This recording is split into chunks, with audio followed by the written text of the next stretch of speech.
Hi viewers, బంగారానికి సంబంధించి ఖచ్చితంగా ఈరోజు కూసింత రిలీఫ్ అన్న వేలో మాట్లాడుకోవాలి మనం.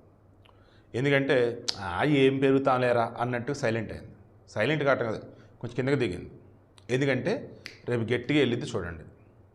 నేను మరలా చెప్తున్నా, ఇది ఓన్లీ నా అబ్జర్వేషన్, నేను చెప్పేది బంగారానికి సంబంధించి. బట్ నా అనాలిసిస్ ప్రకారం, నా ఫ్యూచర్ ఫోర్కాస్టింగ్ ప్రకారం బంగారం అయితే పెరగడం తప్ప తగ్గదు. ఒకవేళ తగ్గిందంటే మీకు ముందు చెప్పినట్టే, ఇప్పుడు కూడా చెప్పినట్టే కొంచెం గ్యాప్ తీసుకునేది, స్లో అయ్యిద్ది. అంతకైతే పైకి ఎందుకు లేరా, కిందకి దిగుదాను, కొంచెం మెట్టి దిగి కూర్చునిద్ది అంతే.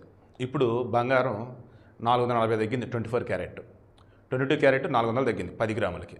దెన్ 22 క్యారెట్ వచ్చేసి ఇప్పుడు ఎంత ఉంది, 82,790 ఉంది. దెన్ ఇదెంత ఉంది, 90,220 ఉంది.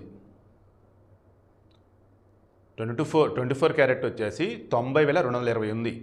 22 క్యారెట్ వచ్చేసి 82,600 కొన్ని చోట్ల, 82,700 కొన్ని చోట్ల, 82,800 కొన్ని చోట్ల ఉంది.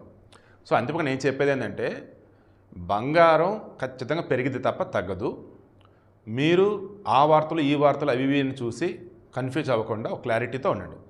ఇదిగో ఇంత రేటుకి వస్తేనే కొంట అనుకోండి, కొనుక్కోండి. అమ్మో పెరుగుతుందా, ఒకవేళ పెరిగితే ఇదిగో ఈ రేటుకి వచ్చిందనుకో, ఇంకా పెరిగిద్దామో అప్పుడు నేను కొంట, లేదు ఇప్పుడు ఇలా తగ్గితే సూపర్ అప్పుడు తీసుకుంటా. ఇలా ఏమంటారు దాన్ని, ఒక టార్గెట్ పెట్టుకోండి, ఒక లైన్ పెట్టుకోండి, ఒక లెక్క ఉంచుకోండి, దాని ప్రకారం కొనుగోలు చేసుకోండి. డే 1 నుంచి నేను ఇదే చెప్తున్నా, 2024 నుంచి కూడా బంగారం పెరగటం తప్ప తగ్గదు. ఒకవేళ తగ్గిందంటే కాసేపు ఆగటం, లేదన్నప్పుడు పై మెట్టు ఎందుకు కింద మెట్టు కింద కూర్చుందని చెప్పేసి కూర్చోండి తప్ప వేరేదైతే కాదు.